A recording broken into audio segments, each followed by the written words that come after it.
এটা কথা সদায় মন কৰিবচোন যেতিয়া আপুনি কাৰোবাক তোৰ ভুল বুলি কয় তেতিয়া সেই মানুহজন ডিফেন্সিভ হৈ যায় মানে লগালগ প্ৰটেকশ্যন মুডত গুচি যায় যে মই ক'ত ভুল কৰিছোঁ মইতো একো কৰা নাই লগালগ ডিফেন্সিভ মুডত আহি যায় হয়নে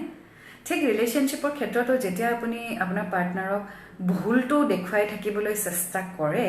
তেতিয়া তেওঁ ডিফেন্সিভ মুডলৈ আহি যায় নিজকে ডিফেন্ড কৰা ষ্টাৰ্ট কৰে আৰু তেতিয়া বস্তুটো দীঘলীয়া হৈ গৈ থাকে কাৰ ভুল কোনে কি কৰিলে এইবোৰত বহুত সময় লাগি যায় বহুত দীঘলীয়া হৈ যায় কিন্তু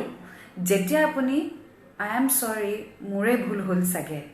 এইটো বুলি কনভাৰচেশ্যন ষ্টাৰ্ট কৰে তেতিয়া চাব সন্মুখৰ মানুহজন লগালগ চেঞ্জ হৈ যায় আৰু এইটো কয় নাই নাই তুমি কিয় সৰি কৈছা মোৰ ভুল চাগে মই চাগে বুজোতে ভুল কৰিছোঁ চ' কেতিয়াও এটাকিং মুডত কনভাৰচেশ্যন ষ্টাৰ্ট নকৰিব সদায় আই এম সৰিৰে ষ্টাৰ্ট কৰিবচোন